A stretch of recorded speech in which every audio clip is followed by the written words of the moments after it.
दोस्तों अगर आप भी सूर्य कुमार यादव को खतरनाक खिलाड़ी मानते हैं तो इस वीडियो को लाइक जरूर कीजिएगा। दोस्तों ऑस्ट्रेलिया से T20 सीरीज में वर्ल्ड कप का बदला लेने के बाद भारतीय लड़ाके अब अफ्रीका में अपना परचम लहराने के लिए कदम रख चुके हैं। तो वहीं एक साल के लंबे इंतजार के बाद टीम इंडिया में वापसी हुई है धोनी के उत्तराधिकारी ऋषभ पंत की, जो अफ्रीका में अपना जलवा बिखेरने को तैयार है। तो आखिर कैसे रातों रात पंत को मिली भारतीय टीम में जगह, क्या उन्हें पहले T20 मैच में खेलने का मौका दिया जाएगा, कैसे उनकी वापसी से उनके फैंस में छा गई खुशियां, सब कुछ हम आपको बताएंगे। लेकिन उससे पहले आपको क्या लगता है, पंत, रिंकू और किशन में कौन सबसे खतरनाक बल्लेबाज है? कमेंट में जरूर बताइए। दोस्तों इंडिया और अफ्रीका विश्व क्रिकेट की दो सबसे बड़ी वो टीमें हैं जिन्हें जोकर्स का दर्जा दिया जाए तो गलत नहीं होगा। अफ्रीका तो पहले से ही मानी जाती रही है, लेकिन अब तो टीम इंडिया भी उन्हीं के नक्शे कदम पर चल रही है। जहां वर्ल्ड कप में अफ्रीका की टीम सेमीफाइनल में ऑस्ट्रेलिया से हार कर बाहर हुई, तो ऑस्ट्रेलिया ने टीम इंडिया को फाइनल में हराकर छठे वर्ल्ड कप का खिताब अपने नाम कर लिया। हालांकि उन जख्मों पर मरहम लगाते हुए टीम इंडिया ने बहुत जल्द अपना पुराना हिसाब किताब ऑस्ट्रेलिया से चुकता कर लिया और 5 मैचों की T20 सीरीज में ऑस्ट्रेलिया को उनकी नानी याद दिला दी। लेकिन दोस्तों क्रिकेट का ये रोमांच इतनी आसानी से थमने वाला नहीं है। जहां अब ऑस्ट्रेलिया के बाद ये कारवां बढ़ चला है दक्षिण अफ्रीका की ओर, जहां भारतीय टीम का शुरू हो चुका है अफ्रीका दौरा। यहाँ 3 T20 मुकाबले के साथ 3 वनडे मैच हमारी प्यारी भारतीय टीम को खेलना है। साथ ही साथ 2 टेस्ट मैचों में भी यहाँ समा बांधा जाएगा, जिसकी शुरुआत 10 दिसंबर से होने जा रही है और इंडिया का अफ्रीका दौरा 7 जनवरी तक चलने वाला है। यानी कि एक बार फिर दुनिया को 2 सबसे बड़ी टीमों अफ्रीका और इंडिया के बीच राइवलरी में एक इतिहास का नया पन्ना दर्ज किया जाएगा। हालांकि कहीं ना कहीं ये माना जाए कि टीम इंडिया अफ्रीका से कहीं आगे है तो वो गलत नहीं होगा। विश्व कप 2023 के 37वें मुकाबले में भारत ने दक्षिण अफ्रीका को 243 रनों से हराकर उन्हें बहुत बुरी तरीके से पीटा था। लेकिन अब हमें अफ्रीका को उन्हीं की सरजमी पर धूल चटाकर अपनी बादशाहत कायम करनी है। हालांकि ये चुनौती भी आसान नहीं रहने वाली है, क्योंकि अपने घर पर अफ्रीका तो और भी खूंखार हो जाती है, लेकिन टीम इंडिया भी किसी से कम नहीं है। युवा खिलाड़ियों से सजी सबसे मजबूत टीम इंडिया अफ्रीका में कदम रख चुकी है और एक खिलाड़ी काफी जोश में है। लेकिन पूरी दुनिया तो उस वक्त दंग रह गई जब ऋषभ पंत को भारतीय खिलाड़ियों के साथ स्पॉट किया गया। उन्हें साथ में देखकर तो करोड़ों हिंदुस्तानी खुशी से झूम उठे। किसी को तो पहले भरोसा नहीं हुआ, क्योंकि एक साल के बाद ऋषभ पंत ने टीम इंडिया में वापसी की है। लेकिन अब समय आ गया है कि पंत का भारत के लिए जलवा दिखाने का। पिछले 1 सालों में उन्होंने बहुत तगड़ी रिकवरी की है और अब पहले T20 मुकाबले में वो हमें प्लेइंग 11 में भी नजर आने वाले हैं। इसका ऐलान भी लगभग हो चुका है। अब ऐसे में अब ये देखना दिलचस्प रहेगा कि ऋषभ पंत किस तरीके से प्रदर्शन करते हैं, क्या वो पूरी तरीके से फिट हैं या नहीं। इन सभी सवालों का जवाब जानने के लिए करोड़ों हिंदुस्तानी बेकरार हैं। दोस्तों भारत और साउथ अफ्रीका के बीच पहला T20 मुकाबला डरबन के मैदान पर खेला गया।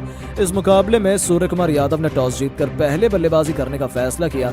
शुरुआत में रोहित शर्मा और ईशान किशन ने टीम इंडिया को धीमा शुरुआत दी। इसी बीच ईशान किशन अपना विकेट गंवाकर मैदान से बाहर चले गए और टीम का स्कोर 6 ओवर में टीम इंडिया का स्कोर 50 रनों पर 1 विकेट गिर चुका था। ईशान किशन पवेलियन लौट चुके थे। मैदान पर रोहित शर्मा का साथ देने के लिए श्रेयस अय्यर बल्लेबाजी करने मैदान पर आ गए। इन दोनों खिलाड़ियों के कंधों पर टीम की जिम्मेदारी थी। रोहित शर्मा फिर अपना आक्रामक अंदाज दिखाना शुरू कर दिए। टीम की पारी को संभालकर एक के बाद एक धीरे धीरे चौके छक्के लगाने शुरू कर दिए। ये नजारा लग रहा था कि रोहित शर्मा अकेले दम पर अफ्रीकी गेंदबाजों की धज्जियां उड़ाकर रखने वाले हैं। रोहित शर्मा मानो आज कुछ अलग सोचकर मैदान पर उतरे हों। उन्होंने चौके छक्कों की बौछार करनी शुरू कर दी। टीम इंडिया के स्कोर को 10 ओवर में 100 रनों तक पहुंचा दिया। रोहित शर्मा का बल्ला रुकने का नाम नहीं ले रहा था। वो तूफानी बल्लेबाजी का नजारा दिखाते हुए अर्धशतक ठोक दिया और फिर भी वो अफ्रीकी गेंदबाजों पर रहम नहीं खा रहे थे। हर गेंदबाज पर टूटकर प्रहार कर रहे थे। लुंगी एंगली से लेकर केशव महाराज, यहाँ तक कि मार्को जॉनसन किसी भी गेंदबाज को नहीं छोड़ा। बेरहमी से धुनाई करने लगे और टीम इंडिया के स्कोर को 15 ओवर में 160 रनों तक पहुंचा दिया। रोहित शर्मा इतना बेरहमी से धुनाई कर रहे थे कि देखते देखते वो अपने शतक के भी करीब पहुंचने वाले थे। हर ओवर में रोहित शर्मा 15 से 20 रन हर गेंदबाजों को ठोक रहे थे। रोहित ने अपने बल्ले से जबरदस्त तबाही मचाना शुरू कर दी। एक के बाद एक कई चौके छक्के लगने लगे। रोहित शर्मा ने तो केशव महाराज को ओवर में एक ऐसा छक्का जड़ा जिसे देखकर पूरा स्टेडियम हैरान रह गया।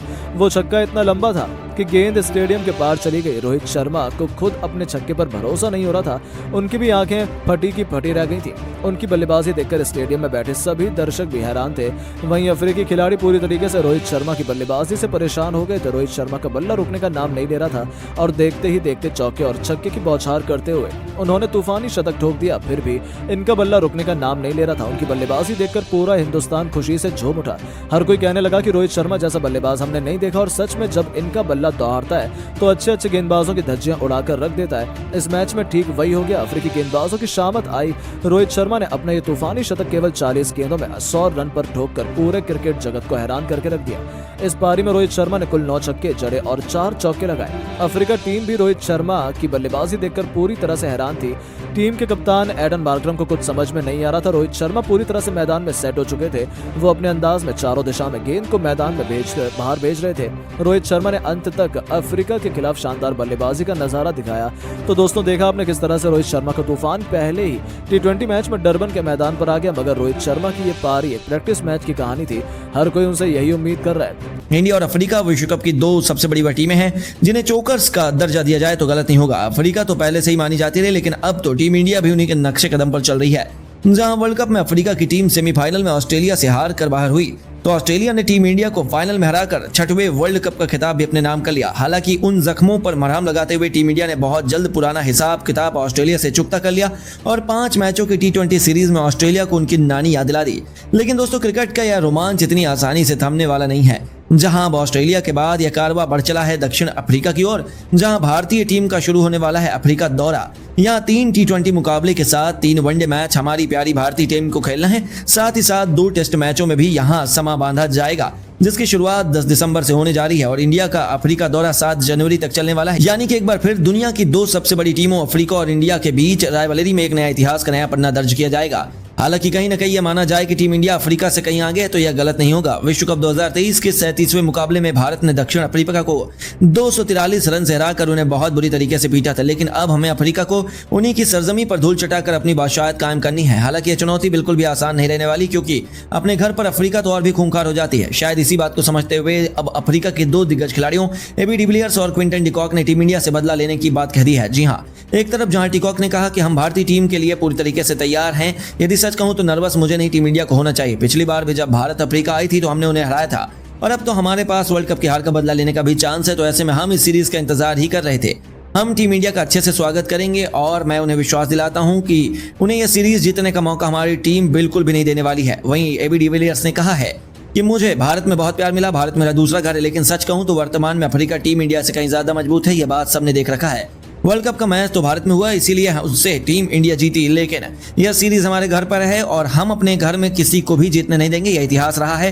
भारत जब भी अफ्रीका आया है उन्हें हार का मुंह देखना पड़ा है और इस बार भी वही कहानी दोहराई जाएगी। टीम इंडिया को हम बुरी तरीके से हराएंगे। जी हाँ दोस्तों, इन दोनों खिलाड़ियों ने अब टीम इंडिया का मजाक बना दिया। लेकिन ऐसे में जब पूरा हिंदुस्तान आक्रोश से भरा हुआ था तो अब उन्हें मुंहतोड़ जवाब देने के लिए खुद पठान ब्रदर्स सामने आए। जहां एक तरफ उन्होंने कहा कि कॉन्फिडेंस होना अच्छी बात है, लेकिन यह सोच लेना कि हमें कोई हरा नहीं सकता, यह बर्बादी की निशानी है। इंशाअल्लाह टीम इंडिया कितनी खतरनाक है पूरी दुनिया जानती है। पूरी दुनिया में हमारा लोहा माना जाता है। हमने इंग्लैंड से लेकर ऑस्ट्रेलिया में टेस्ट सीरीज तक जीत रखी है और अब बारी है अफ्रीका में अपना परचम लहराने की। मैं अभी से भविष्यवाणी कर रहा हूं कि टीम इंडिया अफ्रीका में वनडे T20 सीरीज तीनों सीरीज जीतेगी। वहीं धोनी का भी ऐसा ही मानना है। उन्होंने कहा कि क्रिकेट अनिश्चितताओं का खेल है, लेकिन यदि मौजूदा हालात को नापा जाए तो भारत अफ्रीका से कहीं आगे है। आप उनकी तुलना कर ही नहीं सकते और मुझे पता है कि हम आसानी से अफ्रीका को हरा देंगे। T20 में हम ऑस्ट्रेलिया को हरा रहे हैं। मुझे नहीं लगता अफ्रीका हमें उतनी ज्यादा कुछ चुनौती दे पाएगी। तो दोस्तों, सच में इन तीनों खिलाड़ियों ने अपने तीखे शब्दों से उनकी बोलती ही बंद कर दी। जहां अब इस T20 सीरीज का रोमांच कई गुना ज्यादा बढ़ चुका। दोस्तों, वनडे वर्ल्ड कप के बाद T20 वर्ल्ड कप के सफर पर चल पड़ी टीम इंडिया के सामने। जब अफ्रीका की धरती पर पहले T20 मुकाबले में अफ्रीका की टीम आई तो एक ऐसा घमासान हुआ जिसने पूरे क्रिकेट जगत को हिला कर रख दिया। इस महामुकाबले में जब सिक्का उछला तो किस्मत चमकी कप्तान रोहित शर्मा की। उन्होंने टॉस जीतकर मेजबानों को पहले बल्लेबाजी करने का न्योता दिया। अफ्रीका के बल्लेबाजों को लगा था कि वह अपने खौफनाक बल्लेबाजी से कोहराम मचा सकते हैं। हालांकि भारतीय गेंदबाजों से पार पाना इतना आसान कहां था। पर दोस्तों, शानदार फॉर्म में चल रही अफ्रीका की टीम डरबन के मैदान पर कुछ ऐसा कर जाएगी इसकी उम्मीद तो शायद किसी ने भी नहीं की थी। पारी की शुरुआत करने आए डिकॉक ने शुरू से ही भारतीय गेंदबाजों को रिमांड पर लेते हुए केवल 25 गेंदों में ही अपना तूफानी अर्धशतक पूरा करके भारतीय टीम के पसीने छुड़ा दिए। हालांकि राहत की बात यह थी कि दूसरी तरफ से अर्शदीप सिंह की आंधी ने अफ्रीका के टॉप ऑर्डर को तहस नहस कर दिया। मुकेश के साथ मिलकर अर्शदीप ने एक के बाद एक लगातार 3 विकेट चटकाकर अफ्रीका की कमर तोड़ दी। एक समय तो ऐसा लगा कि वह 120 रनों तक भी नहीं पहुंच पाएंगे, लेकिन उनके लिए मुश्किल की घड़ी में संकट मोचन बने उनकी टीम के सबसे बड़े खिलाड़ी और कप्तान एडम मार्करम। इस खिलाड़ी ने अपनी टीम को संभालने की जिम्मेदारी अपने कंधों पर उठाई और टीम इंडिया के गेंदबाजों की धज्जियां उड़ानी शुरू कर दी। अर्शदीप, मुकेश से लेकर अक्षर पटेल सभी की जमकर पिटाई करते हुए मार्करम ने भी केवल 30 गेंदों में अपना अर्धशतक पूरा कर लिया। उसके बाद भी इस खिलाड़ी ने रुकने का नाम नहीं लिया और दूसरी तरफ से उन्हें किसी के साथ नहीं मिला। लेकिन अंत तक नाबाद रहते हुए उन्होंने 40 गेंदों पर 71 रन की तूफानी पारी खेली, जिसमें 8 खौफनाक छक्के शुमार थे। इसके दम पर उन्होंने अफ्रीका की पारी को 20 ओवरों में 215 रनों तक पहुंचा दिया। जी हां दोस्तों, इस मुकाबले में बहुत आगे लग रही टीम इंडिया अचानक से पिछड़ चुकी थी। भारत के लिए सर्वाधिक विकेट अर्शदीप ने हासिल किए और उन्होंने 3 बल्लेबाजों को शिकार किया। भारतीय टीम के स्टार बल्लेबाजों पर इस लक्ष्य को जल्द से जल्द हासिल कर अपनी टीम को जीत दिलाने की अहम जिम्मेदारी थी। इन्हीं इरादों को सच करने के लिए रनों की ताबड़तोड़ बरसात करने शुभमन गिल के साथ कप्तान रोहित की जोड़ी